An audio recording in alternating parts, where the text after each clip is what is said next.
What's up, guys? I just wanted to stop and do a quick video tonight.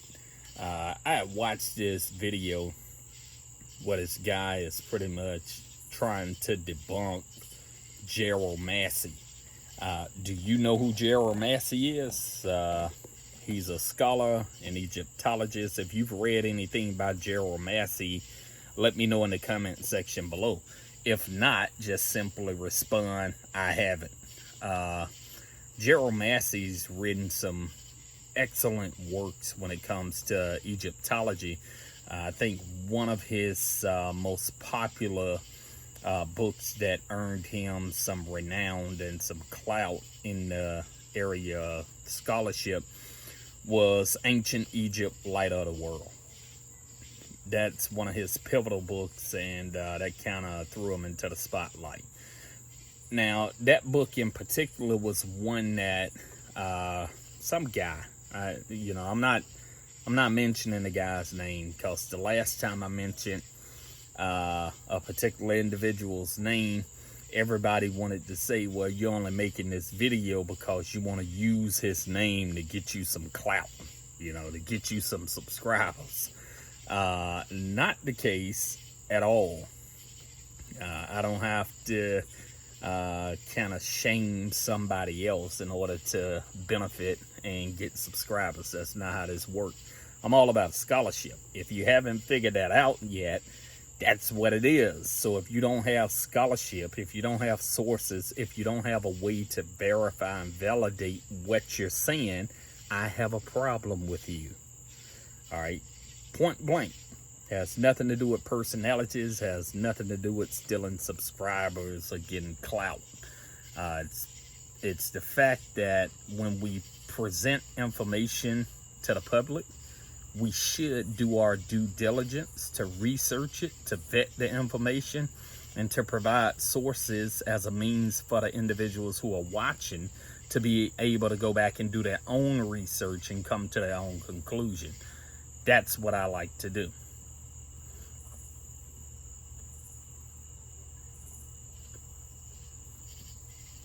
Now, this guy, I had to show you my cigar. Bam! This guy made this video kind of debunking Gerald Massey, or at least in an attempt to debunk Gerald Massey. And in Gerald Massey's book, Ancient Egypt, Light of the World, this book is 905 pages long, if you're not counting the appendix and index. 905 pages long. It's 2 volumes. The one that I have, the copy, it's both volumes in one. Sometimes you can get it where it's just a single volume. The 2 volumes, 905 pages. So it's a treasure trove of information, and it's more information than I can kind of give you a rundown on in this short video. All right, it would take a series of videos to actually delve into Gerald Massey's work at any depth, So he deals with just very brief, oversimplistic summary. He deals with ancient Egypt and the knowledge that was found there through the deciphering of the Medu Neter and the myths that were found there, the religions, if you want to call it that, the mystery schools and all of that, and how, according to Gerald Massey, in his own words, the myth of ancient Egypt, all of the myths that came from ancient Egypt, are the oldest myths in the world. The religions are the oldest religions in the world. All right, and this is based off of his scholarship, his research, and everything else. So everything after that has to be based upon that.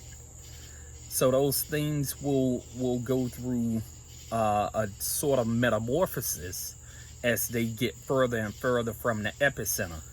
As the generations get further away or separated from the parent, then they start to go through this metamorphosis where they're changing and evolving, and some would say devolving. because they tend to lose something, lose some quality, lose some keys and very important features that were there in the original as they get translated and copied and taken to various nations and then get nationalized, meaning different groups change the names, change some of the symbology and stuff to match what's familiar and what's sacred in their culture.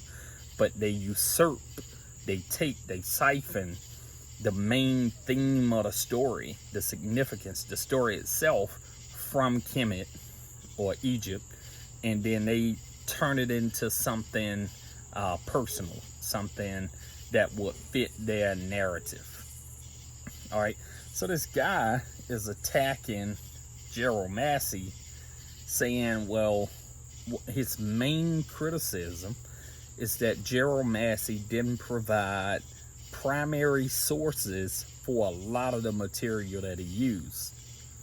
And that's his critique. He constantly says, well, this website and this magazine and this website is willing to give anybody $2,000 if you can provide one primary source for this particular statement that Gerald Massey said. All right, and he says this over and over again, and this guy's a Christian. He's a believer in the Bible, a proponent of the Bible, and that's why he's trying to debunk Gerald Massey, because Gerald Massey is showing how the Christos, the story of Jesus, was stolen, plagiarized, copied from the stories found in ancient Egypt. How those stories had been in existence 5,000 years before the birth of Jesus. And so Jesus is a later rendition of that original story that's found in Kemet. And so this is why the guy made the video to debunk Gerald Massey. Here's the problem. The number one criticism that he throws at Gerald Massey and that he uses to substantiate his claim that Massey should be disqualified as a scholar and his scholarship is very poor, the number one critique is that Massey doesn't use primary sources. The Bible, drum roll please, has no primary sources. None. Big fat zero. Donut. Bagel. Zero. None. The Bible has no original manuscripts and no primary sources. Now, a primary source is a source. So let's say I wanted a primary source for 9/11. A primary source would then be a person who was in the Twin Towers, who escaped, who survived, and they wrote an account of what they experienced. It can also be a person like me who was in the Army at the time. I was in South Carolina, Fort Jackson, and I was there in basic training at the time, actually. I can write an account of what happened from my perspective, and that's still a primary source because I was alive during the event. I lived through it, and even if I waited a few years to write it, it would still be considered a primary source because I was actually there.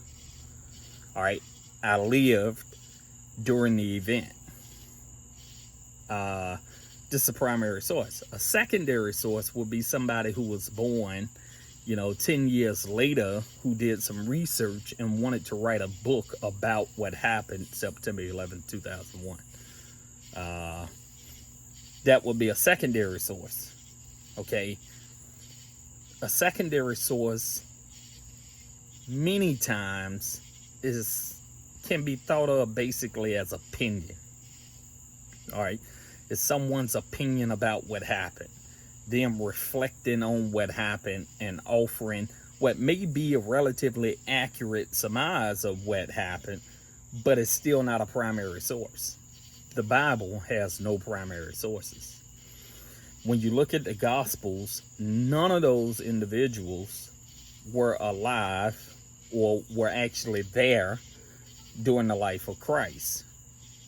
All right, the authors of those books were not actual individuals who were there. All right, they were given these pseudonames